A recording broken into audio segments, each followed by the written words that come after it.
창세기 3장과 4장에 보면 그 인간이 죄를 짓는 장면이 등장합니다. 그 장면을 가만히 살펴보면 어떤 독특한 점이 있는데, 하나님께서 죄를 지은 인간들에게 질문을 하신다는 것입니다. 창세기 3장에 보면 아담과 하와는 선악과를 따먹고 난 이후에 나무 숲을 사이에 숨었습니다. 그때 하나님께서 아담을 부르시며 아담아, 네가 어디에 있느냐라고 질문을 하십니다. 아담이 너무 잘 숨어서 하나님이 못 찾은 것입니까? 그래서 아담아, 네가 어디 있느냐라고 물은 것입니까? 아니죠. 하나님이 아담을 못 찾아서 이런 질문을 한 것이 아닙니다. 그 이후에도 하나님은 아담에게 2차례나 더 질문을 하십니다. 그러니까 아담에게 총 3번의 질문을 하신 것입니다. 하나님의 이런 3차례의 질문을 받고 난 이 아담은 마지막에 이런 변명을 합니다. 창세기 3장 12절에 보면 하나님이 주셔서 나와 함께 있게 하신 여자 그가 그 나무 열매를 내게 주므로 내가 먹었나이다. 아담은 자신이 선악과를 따먹은 이유를 여자 때문이다 그리 말했고, 더 나아가서 하나님이 내게 주셔서 나와 함께 있게 하신 여자 때문이다 이리 말했던 것이죠. 즉 내가 죄를 지은 것은, 내가 이렇게 실패한 것은 하나님 탓도 조금 있습니다. 지금 그렇게 이야기를 하고 있는 것입니다. 하나님은 그러자 이번에는 하와에게, 여자에게 왜 그랬냐 그리 질문을 합니다. 여러분, 하나님이 하와에게 왜 그랬냐 몰라서 질문하셨습니까? 여자의 마음은 알다가도 모르겠네, 그래서 몰라서 질문하셨습니까? 아닙니다. 전지전능하신 하나님은 알고서 하와에게 물어보신 겁니다. 하와는, 여자는 어떻게 대답합니까? 뱀이 나를 꿰었습니다. 그래서 내가 먹었습니다. 그래서 내가 죄를 짓고 실패했습니다. 그리 대답을 했죠. 하와는 자신의 죄의 원인, 내가 실패한 그 원인은 뱀 때문이다 그렇게 이야기했습니다. 그러니까 아담처럼 똑같이 남 탓을 하고 있는 것입니다. 더 나아가서 뱀을 만든 하나님을 탓하고 있습니다.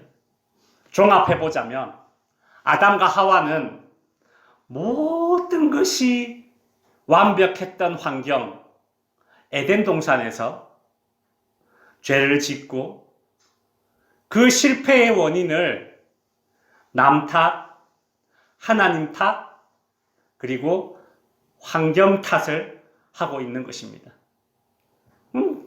가장 완벽한 환경, 에덴 동산에서 죄를 짓고 이 에덴 동산에 뱀이 있기 때문에 내가 뱀 때문에 죄를 지은 거 아닙니까?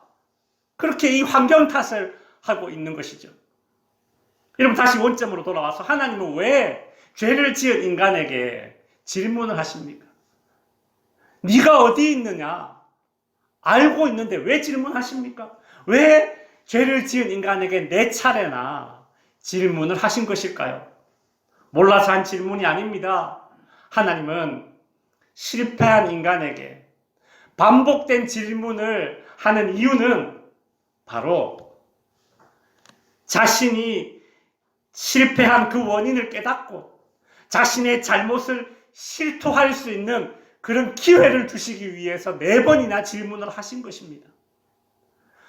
알고 있으면서도 우리가 자녀에게 왜 그랬어? 라고 묻는 이유는 자녀의 입에서 사실을 이야기하고 내가 이래서 잘못했습니다, 그 말을 듣기 원해서 부모가 그 질문을 하지 않습니까? 하나님의 마음이 그렇다는 것입니다. 아담과 하와에게 자신의 잘못을 실토할 기회를 주시기 위해서 계속 질문을 하는 겁니다. 창세기 4장에 보면 인류 최초의 살인사건이 나옵니다. 가인이라는 사람이 최초의 살인자인데 누구를 죽였습니까? 아벨. 아벨이 누굽니까? 자기 동생입니다. 여러분 그거 아셔야 돼요. 최초의 살인자가 죽인 사람이 누구냐? 가족이라는 거예요. 가족. 뭐 길거리 지나가는 엄한 사람, 뭐 안면부지의 사람이 아닙니다. 가까운 사람에게 질투의 감정과 분노의 감정, 그것이 계속 쌓여서 최초의 살인, 자기 가족을 죽인 것입니다. 여러분, 가족에게 분노를 품지 말아야 합니다. 가족에게 분노를 품지 말아야 합니다. 뭐 완벽한 인간이 어디 있습니까? 분노 생기죠. 그렇지만 그 분노는 그렇게 털어내버리고 오래 품지 말아야 합니다. 품으면 안 돼요. 품는다는 것은 묵상하는 거예요. 계속 생각하는 거예요. 화를 확 낼 수 있습니다. 그죠? 그러나 시간이 지나고 나서 떨쳐버려야 돼요. 자꾸 그걸 떠올리면 떠올릴수록 더 괘씸해지잖아요. 그렇게 품지 말라는 거예요. 분노를 품지 말라는 거예요. 하나님이 가인에게 질문하지 않습니까? 너 얼굴빛이 왜 그래? 울그락불그락 하냐? 분노한 가인에게 질문하지 않습니까? 분노를 떨쳐버리라는 것입니다. 그런데 가인은 그 분노를 떨쳐버리지 못했습니다.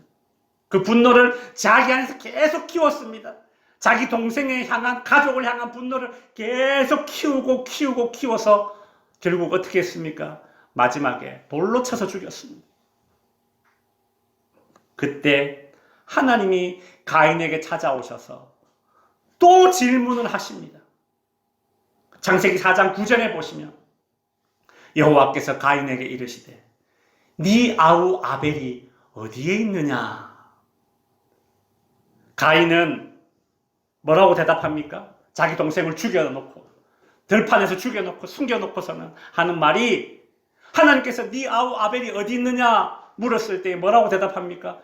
내가 내 아우를 지키는 자입니까? 자기에게는 가족에 대한 책임이 없다, 그렇게 뻔뻔하게 이야기를 하지 않습니까? 여러분, 내가 내 아우를 지키는 자입니까? 이렇게 말대답을 하면 그 말대답을 듣는 입장에서는 참 할 말이 없지 않습니까? 그죠? 내가 내 아우를 지키는 자입니까? 나하고 무슨 상관입니까? 참 가인은 정말 뻔뻔하게 말을 하고 있습니다. 말장난이죠. 내가 내 아우를 지키는 자입니까?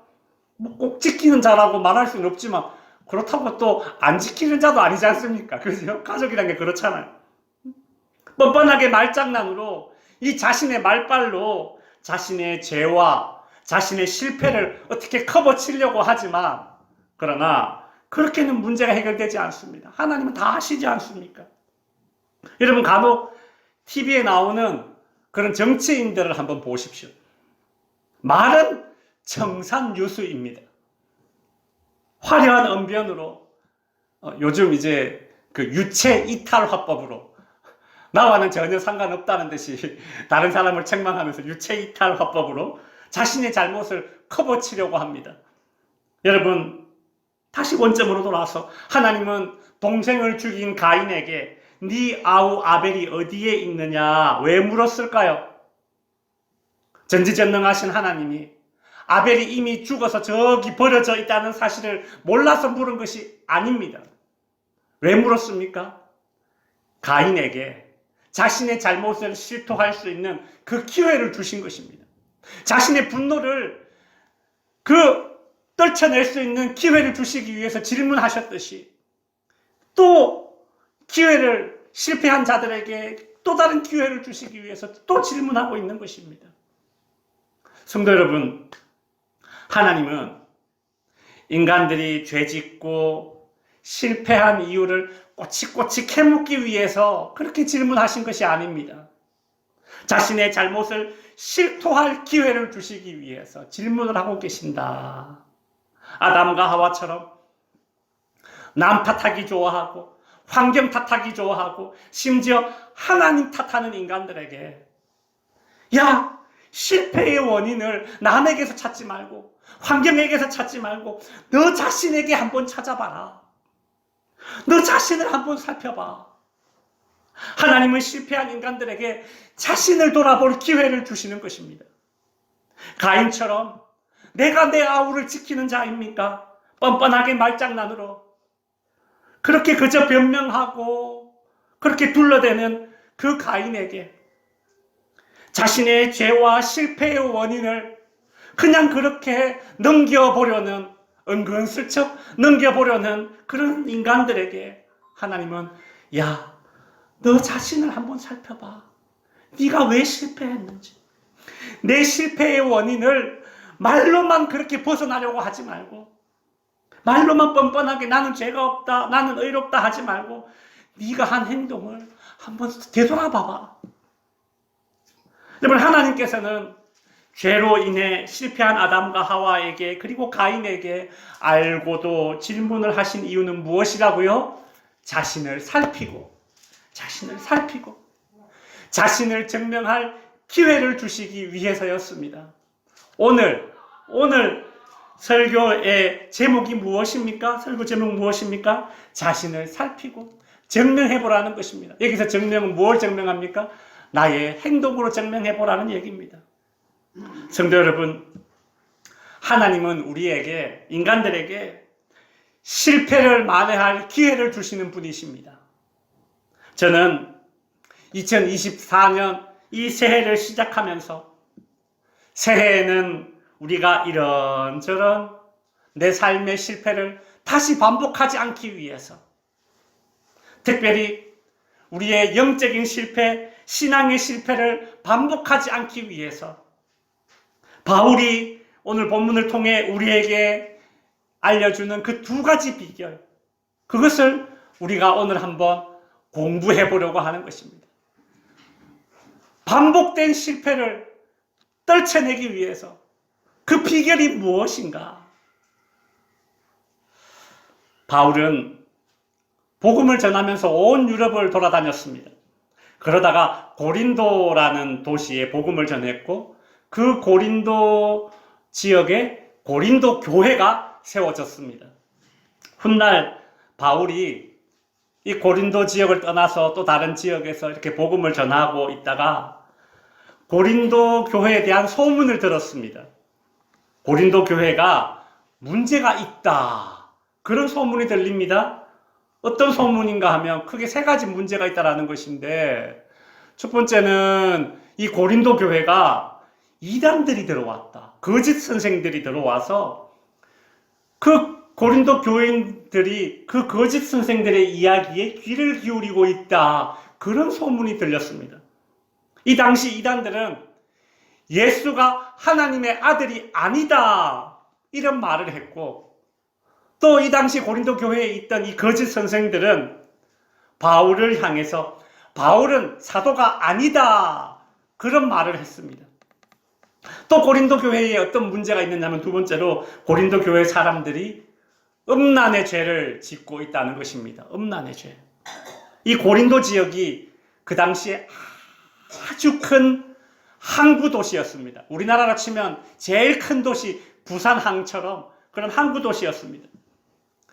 이 로마가 다스리고 있는 이 로마 제국에서 이 고린도라는 도시는 아주 큰 항구 도시였습니다. 여러분, 항구 도시에는 이 퇴폐 향락 문화가 이렇게 번성을 합니다.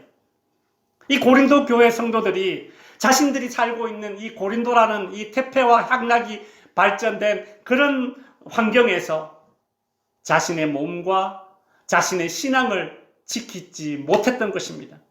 이 고린도 교회의 또 다른 문제가, 세 번째가 무엇인가 하면, 이 고린도 교회 사람들이 서로 나눠서 분쟁을 하고 싸움을 했다는 것입니다. 고린도 교회 성도들은 자신이 가지고 있는 은사가 더 좋은 것이야, 너보다 내가 더 낫다, 야, 너 하나님을 그래 믿어서 되겠냐, 하나님은 나처럼 믿어야지, 나처럼 신앙생활 하는 게 이게 좋은 거야, 내가 더 거룩해, 너보다 내가 더 거룩해. 서로 자신의 은사를 자랑하면서 상대방을 무시하고 자신을 높이려 했습니다.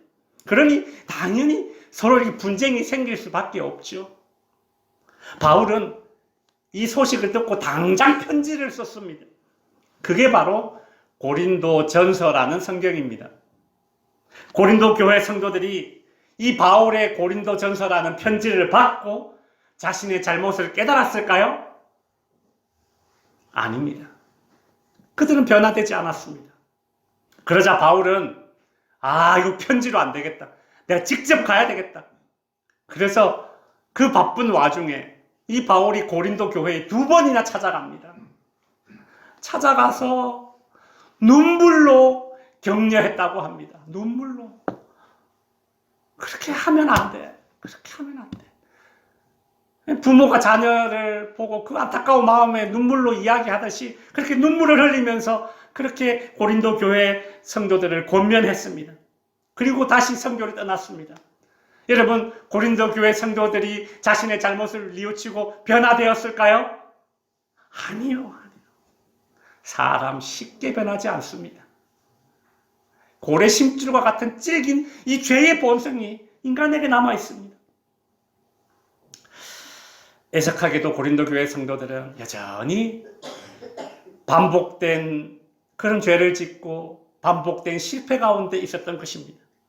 그러자 바울은 고린도 교회에게 마지막으로 편지를 씁니다. 그게 바로 오늘 여러분과 제가 읽었던 고린도 후서라는 이 편지입니다. 여러분, 고린도 후서라는 편지는 읽어보면 좀 엄하게 이야기하는 것을 볼 수 있습니다. 내가 이번에 찾아가면 너희들 누가 잘못했는지 너희 죄 한 명 한 명 붙잡아놓고 다 얘기해서 너희 죄를 드러낼 것이야. 그렇게 책망하는 그런 엄한 말투가 고린도 후서에 나오죠.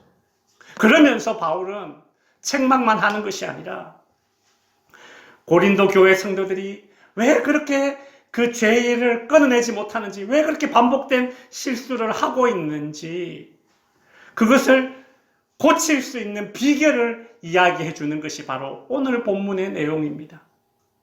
성도 여러분, 바울이 참 오죽했으면 편지도 2번이나 쓰고 또 직접 2번이나 이렇게 방문했겠습니까?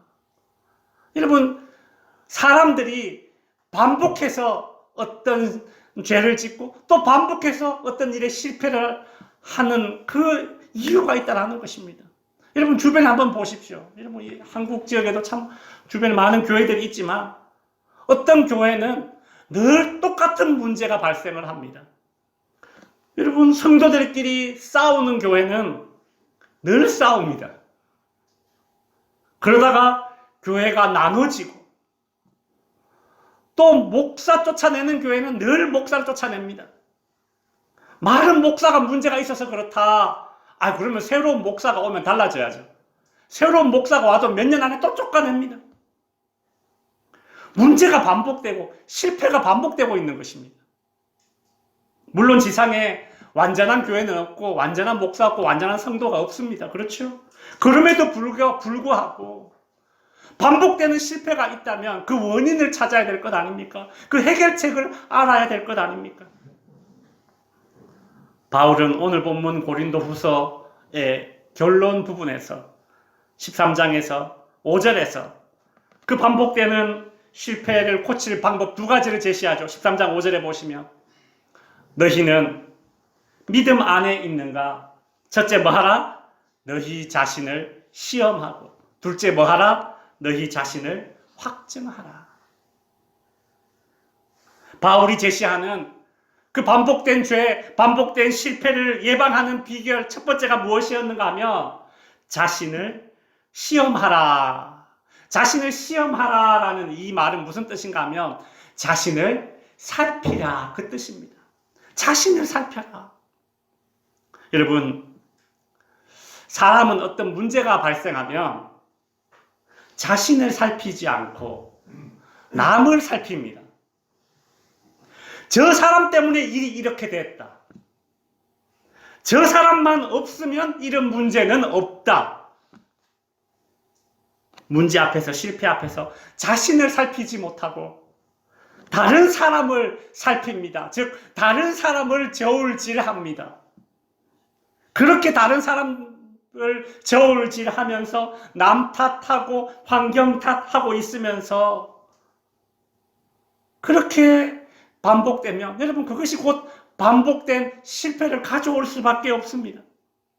아담처럼 하와처럼 남 탓하고 환경 탓하면 실패가 반복됩니다.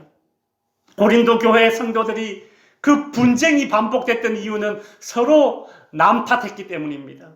고린도 교회 성도들이 그 음란의 문제가 반복되었던 이유는 환경 탓만 하고 있었기 때문입니다. 아유, 내가 살고 있는 이 고린도라는 도시는 어쩔 수 없는 환경이야.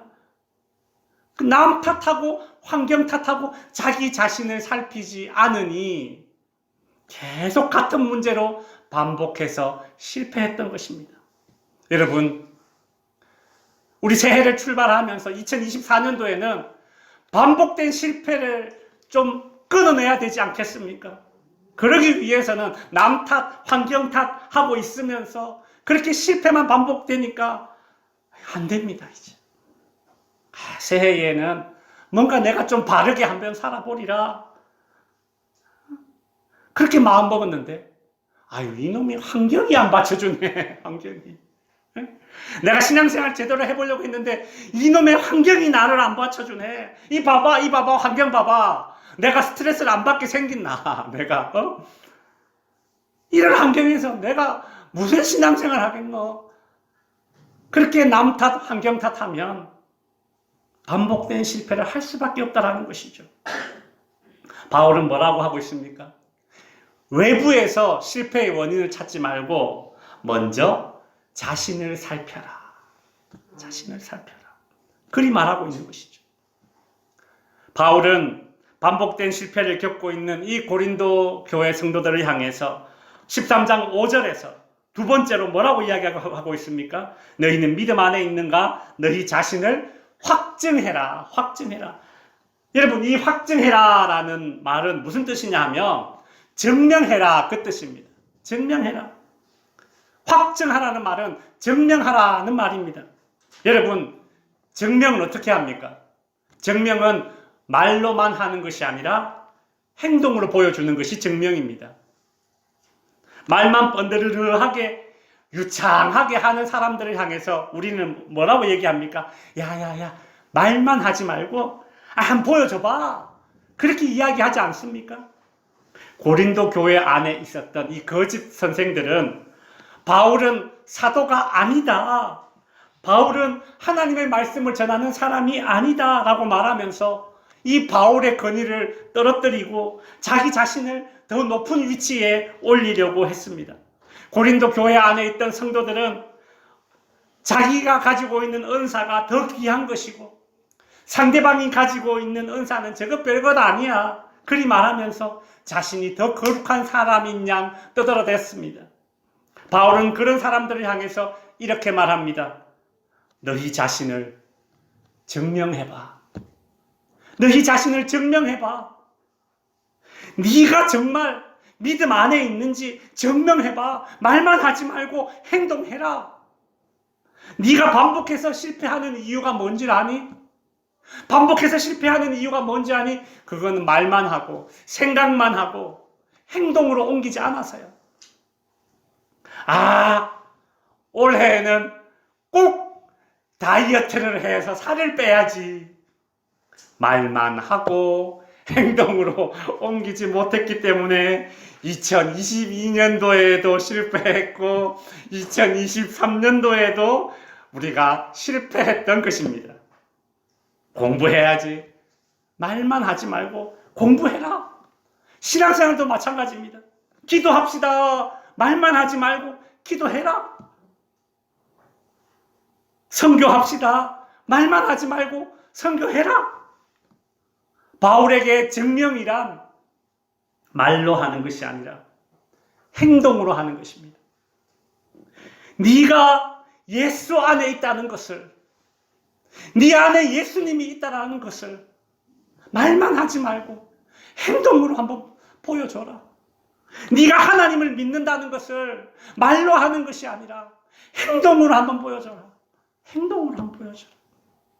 행동으로 보여줘서 신뢰를 받아라. 그래야 네가 반복된 실패를 끊어낼 수 있다. 이제 말씀을 마칩니다. 성도 여러분, 실패는 누구나 합니다. 한 번 실패했다고 망하지는 않습니다. 그런데 어떤 실패는 망합니다. 그게 어떤 실패냐 하면 반복된 실패. 그 반복된 실패를 보면서 아무렇지 않을 때 그때는 망하는 길이라는 것을 알아야 됩니다. 하나님은 우리에게 실패를 만회할 기회를 주십니다. 영적인 실패를 만회할 기회도 주십니다. 인간이 계속해서 반복된 실패를 하게 된다면 그때는 망하게 되는 것이죠. 하나님께서 계속 질문하지 않습니까? 계속해서 우리의 마음을 두드리고 우리의 양심을 두드리지 않습니까? 반복된 질문은 반복된 기회입니다. 이것이 복입니다. 알아차려야죠. 그럼에도 불구하고 내가 그것을 새겨듣지 않으니 이것이 문제입니다. 하나님은 아담에게 여러 차례 질문하시면서 실패를 만회할 기회를 주고 있지만 아담은 계속해서 남 탓, 환경 탓. 하나님께서 가인에게도 질문하시면서 실패를 만회할 기회를 주었지만 가인은 말장난을 칩니다. 말로만 자신은 죄가 없다 뻔뻔하게 둘러대려고 그렇게 넘어가려고 합니다. 결국 우리 인생을 망가뜨리는 이 반복된 실패는 자신을 살피지 못하고 행동이 아닌 말만 하고 있을 때 반복된 실패를 겪게 된다는 사실입니다. 성도 여러분, 지난 인생 가운데에서 여러분에게 반복되는 실패가 있었습니까? 여러분, 지난 인생 동안 여러분에게 어떤 반복되는 실패가 있었습니까? 그 반복된 실패를 막을 수 있는 오늘 본문의 바울이 제시해주는 두 가지 비결을 기억합시다. 첫째는 먼저 자신을 살펴라. 문제의 원인을 외부에서만 찾으려고 하지 말고 나를 먼저 살펴라. 두 번째는 무엇입니까? 말이 아닌 행동으로 보여줘라. 말만 내가 이렇게 해야지 생각만 할 것이 아니라 말만 할 것이 아니라 한번 일단 부딪혀 보라는 것입니다. 행동으로 너희를 증명해라. 이 두 가지 비결로 2024년 새해를 출발하면서 혹 저와 여러분 안에 있는 그 반복된 실패를 올해에는 기필코 끊어낼 수 있는 우리 덕지교회 모든 성도님들이 될 수 있기를, 그래서 정말 하나님이 주신 은혜 가운데 성공할 수 있는 저와 여러분이 될 수 있기를 주님의 이름으로 축원드립니다. 기도하겠습니다.